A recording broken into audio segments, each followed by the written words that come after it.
And a good day, all of you. John Henderson, Pierre the Beverage Ramble, back again with you. Another Beverage Ramble edition today from Scofflaw Brewing Company. If I'm butchering the name inappropriately, but Scofflaw. Today we're doing the Basement India Pale Ale, 7.5% ABV. Gets a good score on Beer Advocate and Rate Beer. I did the Scofflaw POG.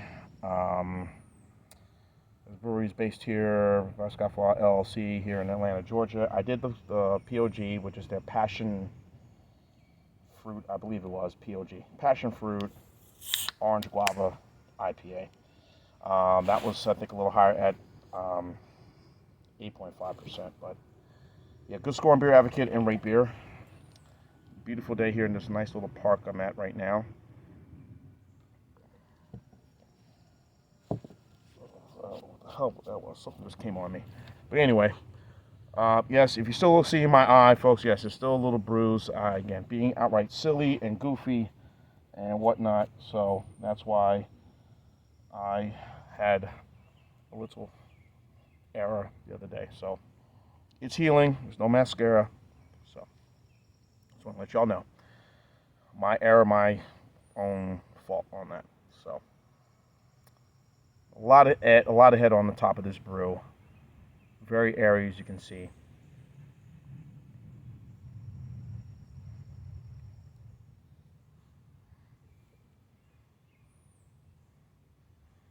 Citra hops, a little Citra hops, juicy and dank. So what type of hops I'm sure they're using? I'm guessing the usual Mosaic, Citra, Centennial, Amarillo, not Armadillo, Mr. Terrio, Amarillo hops. But now again, I thought I had done this review, but I looked at my videos and when I typed the brewery, and it looks like I did not do that. So might as well try it now. Again, this reminds me a lot because of the amount of head retention. It does remind me a little bit of the IPA, or the recreational ale by Terrapin, which tends to get very.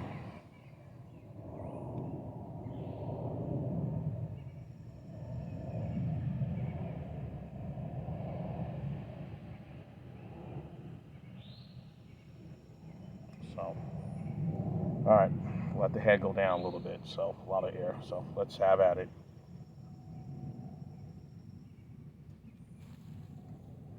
The milk mustache.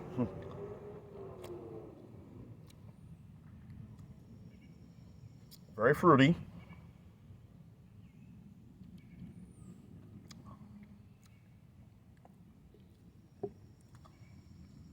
Check the can. Born on date in this can.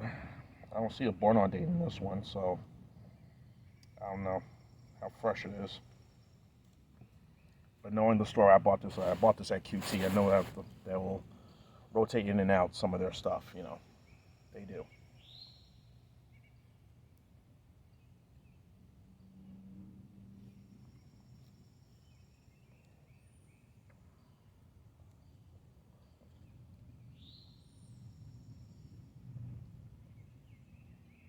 Nice, but just a lot of head retention. Again, reminds me of, even though different style of beer, but it does remind me of the recreational ale by Terrapin, where it was more foam than beer I was getting out of this.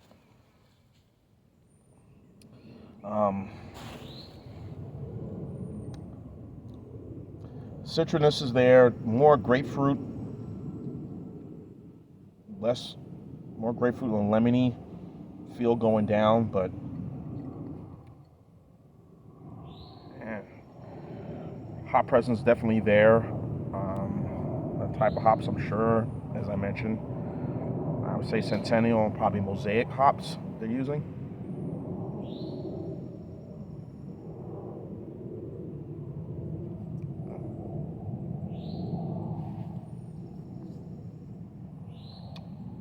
It's not too bad, but again, just a very heavy retention of head I see in this. It's just a bit too much.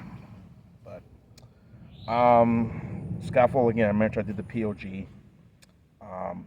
Again, it'll be almost a year since I moved up here to the Atlanta area, and I've really been very impressed with what I had.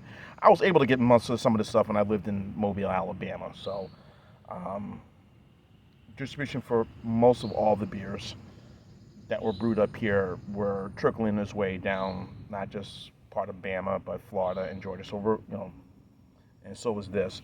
But like I said, I've been up here with this, with some of the other breweries I've been to, well, 3 of them I've been to,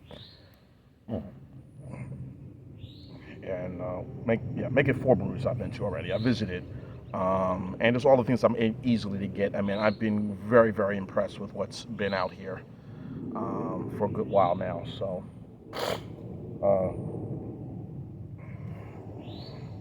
So this is kind of like I say, get this at QT and all the other service stations. So that's one good thing, instead of buying the dreaded 6-pack or 3-pack or whatever it is, which I'm sure is high for craft beer prices, as they are. From Tucker, this one, Monday Night Brewing, Atlanta Brewing.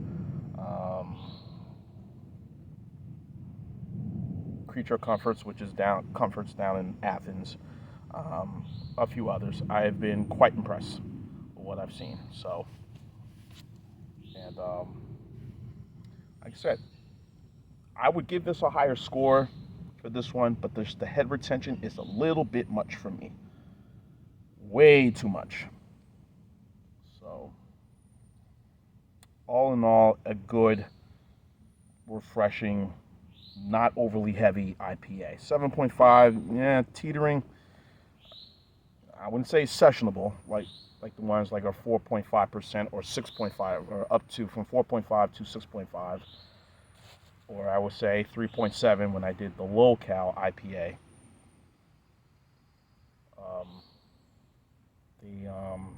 The lighthearted ale that I did the other day from Bell's Brewery. That's 3.7. That is as light as it gets. So overall, good, not great. Just that head retention. If I compare this to other IPAs that are more easily world renowned, like Goose, Goose Island, Lagunitas, probably not. I think they're a lot better and a lot smoother. But again, for a local brewery, craft brewery, then this does okay. So I ain't gonna go on. I think they did a good job. So again, like this is my second helping I've had from them. Again, I can get these very easily, but again, I'm very particular about what I get and what I want to consume and drink. I do like IPAs. Some folks are about a little IPA'd out right now, with all the different styles out there and sessionable, and from the sessions to the Imperials. I'm more into the Imperials now. So, food pairings, I think food, just anything you could say. Anything that deals with poultry, anything that deals with poultry that has a lot of spices in it, or has a lot of sort of that, sort of Indian or maybe Italian flair to it, that has poultry, I think that would pair well with this beer. Hot wings, I don't know about hot wings, but so I will say maybe hot wings, but I wouldn't dare to do that, at all. So, but in any event, I think this is a really good beer. I'm going to give it a B, about 8.4. A good, decent, very enjoyable IPA from Scofflaw. If I'm butchering the name, let me know. But Scofflaw Brewing here in Atlanta, Georgia, very good. So I'm going to give it a B, 8.4 for the basement. Yes, we've all stayed in the basement. Basement apartment, basement this, basement that. For the Scofflaw Basement IPA, Indie Pale Ale, really good. 7.5%. Check it out if you're in the Atlanta area, or if you live in Florida, Alabama, Tennessee, South Carolina. I'm sure distribution is quite good for this, but if you're in there, check it out, try it. You may like or may not. John Henderson, Pierre of the Beverage Ramble. And keep on watching as always. Cheers, live, laugh, and love. I'm down in the basement. Basement of something fun. I don't know. Have a good day.